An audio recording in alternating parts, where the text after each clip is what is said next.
সকলকে MPW ANM এক্সামের যে সিরিজটা শুরু করলাম লাস্ট মিনিট প্রিপারেশনের কিছু সাজেশনস অ্যান্ড অল সেটাতে স্বাগতম।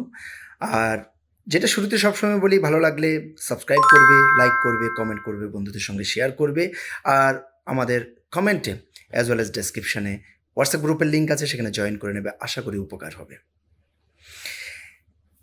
একটা জিনিস এখন যেটার জন্য ভিডিওতে আসা, এমপিডাব্লিউ এক্সামে যদি একটা সেকশন আপনার রেজাল্ট ঘুরিয়ে দিতে পারে, সেটা কোনটা? সেটা হচ্ছে মিডওয়াইফারি। কারণ এই সেকশন একাই 20 মার্কস ক্যারি করে।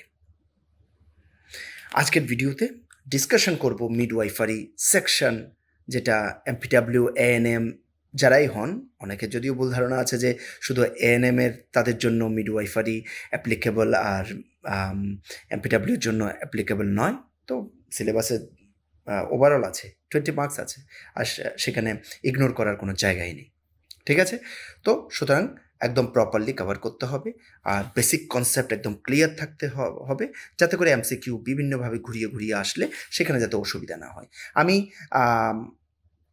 এখানে মাঝে মাঝে কিছু কোশ্চেনের নিয়ে আমি ডিসকাশন করব, কিন্তু ওই কোশ্চেনগুলোকে তোমরা এইভাবে নেবে, আমি যখন কোশ্চেনগুলো বলছি তার মানে ওই জাতীয় যে সেকশনগুলো আছে সেগুলোর কথা বলছি।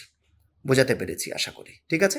তাহলে মিডওয়াইফারি সেকশনে অনেক টপিক আছে, কিন্তু আমরা স্মার্ট প্রিপারেশনের জন্য এগুলোকে কয়েকটা গ্রুপে ভাগ করব। ওকে, প্রথম গ্রুপটা একটা হতে পারে যে anatomy and basic reproductive topics.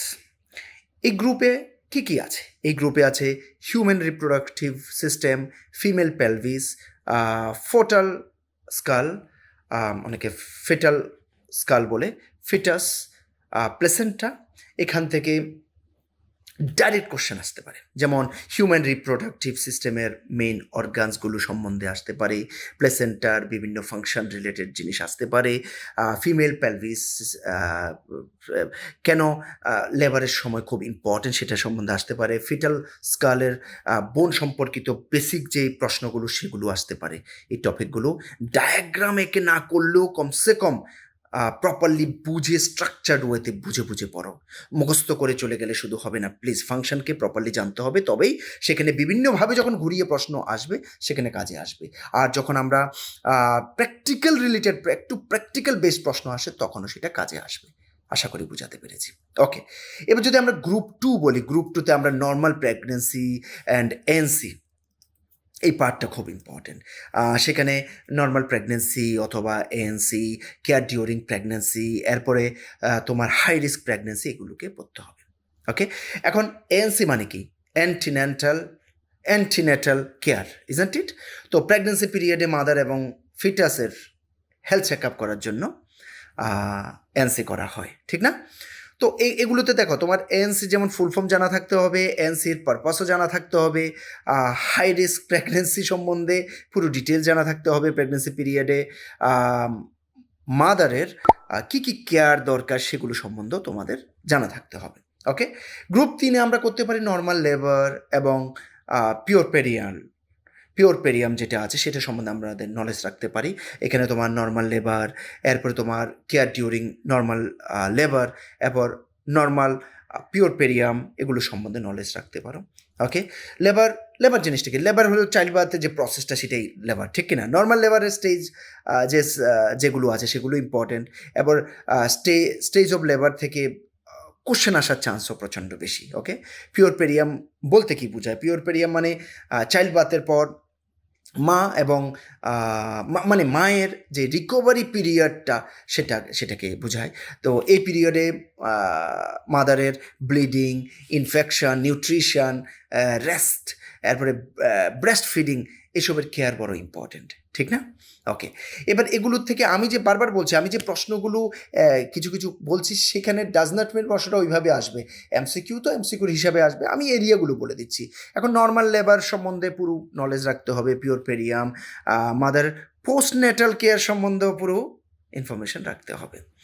4 নম্বর গ্রুপে তোমরা পড়তে পারো নিউবর্ন কেয়ার সম্বন্ধে।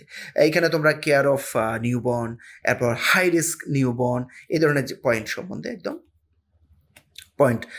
একদম নলেজ রাখতে পারো।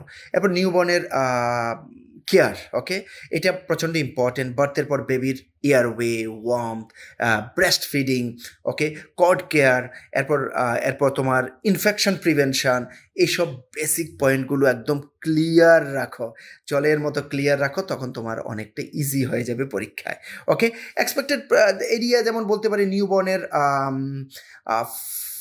যদি নিউবর্ন কেয়ারের ফার্স্ট স্টেপ যেগুলো আছে সেগুলো সম্বন্ধে, হাই রিস্ক নিউবর্ন বলতে কি বোঝায় সেটার সম্বন্ধে, সেটাকে মানে প্রোটেক্ট করার জন্য কি কি করব, প্রিভেনশনের জন্য কি কি করব সেই সম্বন্ধে, নিউবর্নকে ওয়ার্ম রাখা যে ইম্পর্টেন্স সেটার সম্বন্ধে পুরো ইনফরমেশন, ব্রেস্ট ফিডিং কখন করা উচিত, কি ব্যাপার, এগুলো নিয়ে পুরো ইনফরমেশন রাখতে হবে, ওকে? এরপর আমরা যদি গ্রুপ 5-এ যদি দেখো তাহলে কমপ্লিকেশনস অ্যান্ড অ্যাবনর্মাল কন্ডিশনস এই জায়গাটা দেখতে পারো, ওকে?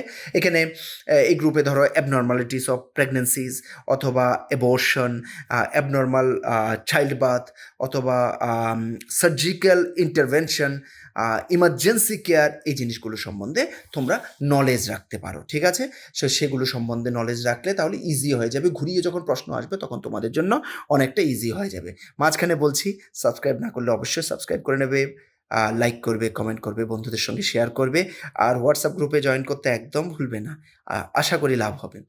ওকে, এবার উপরে যে কথাগুলো বললাম সেগুলো থেকে মানে বিভিন্ন ধরনের প্রশ্ন আসতে পারে এমসিকিউর জন্য, ওই পার্টের থেকে বিভিন্নভাবে প্রশ্ন আসতে পারে। এখন যেমন প্রেগনেন্সিতে danger sign, abnormal bleeding, prolonged labour, অথবা অ্যাবর্শন রিলেটেড বেসিক কেয়ার, এসবের উপর কিন্তু পুরো নলেজ থাকতে হবে। তো মানে আমি কি বলতে চাইছি, কোনো একটা এই পরীক্ষার মধ্যে কিছুটা প্র্যাকটিক্যাল টাইপের প্রশ্ন চলে আসার চান্স থাকে, তার জন্য যদি আমার বেসিক ক্লিয়ার থাকে তখন ঘুরিয়ে যখন প্রশ্ন আসবে তখনও কিন্তু আমার একদম কষ্ট হবে না, ওকে?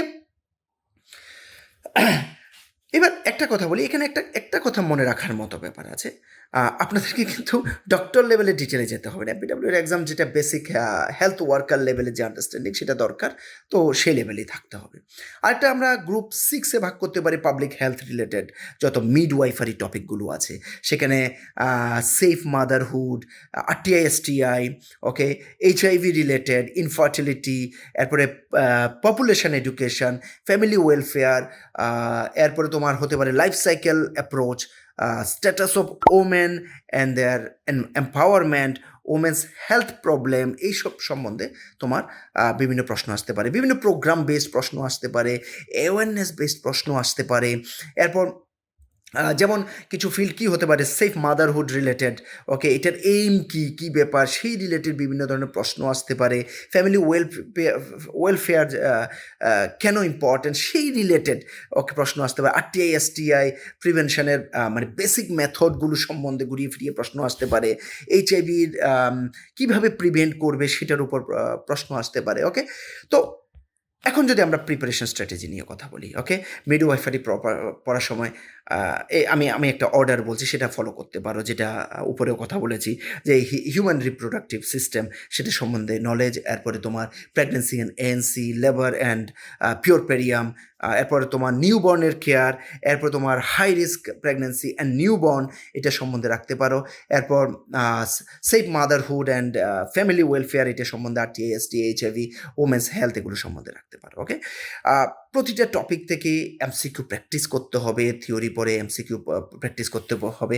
আর সমীশের ক্ষেত্রে যদি বলি, তোমরা ফুল নোট পেতে পারো, তোমরা লাস্ট মিনিট প্রিপারেশন পেতে পারো। লাস্ট মিনিট প্রিপারেশনের মধ্যে ইভেন নোট আকারে পর্যন্ত বানানো আছে, যে লাস্ট মিনিটে একদম 7 দিন আগে, 5 দিন আগে, 3 দিন আগে যেগুলো পড়তে হবে সেগুলোকে আলাদা নোট বানিয়ে দেওয়া হয়েছে। আর সঙ্গে তো মক টেস্ট সিরিজ আছেই, সেটাও তোমরা দেখতে পারো, ঠিক আছে?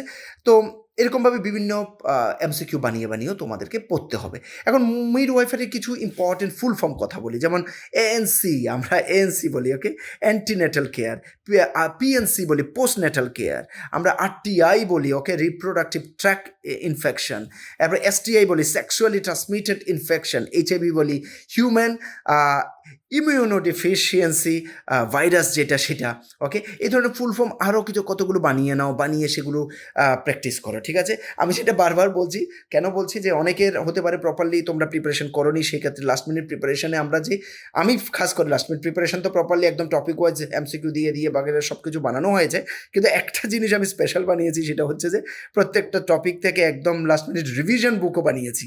তো সেটা প্রচণ্ড কাজে আসতে পারে, দেখতে পারো। এরপর তোমাদের ইয়েস, মক টেস্ট দিতে থাকো লাস্ট মুহূর্তে, তাহলে তোমার ফটাফট চেকিং হয়ে যাবে কী অবস্থায় আছো, কী ব্যাপার। ফুললি ফোকাস করো এই টাইমে যদি পারো, কে কী করছো আমি জানি না, একজনের একটা কাজ চলছে, বিভিন্ন কিছু চলছে, যতটুকু পারো ওই কাজগুলোকে একটু কম করে দিয়ে এদিকে বেশি সময় দেওয়ার চেষ্টা করো, তাহলে কি হবে না, অনেকটা উপকারে চলে আসবে, চাকরিটা পেয়ে গেলে সবার লাভ হবে, সেই জন্য কথাটা বলছি, ঠিক আছে? চলো, আশা করি তোমাদের উপকার হচ্ছে, উপকার হলে সাবস্ক্রাইব করবে, লাইক করবে, কমেন্ট করবে, বন্ধুদের সঙ্গে শেয়ার করবে, আর হোয়াটসঅ্যাপ গ্রুপে জয়েন করতে একদম বলবে না। Thank you very much.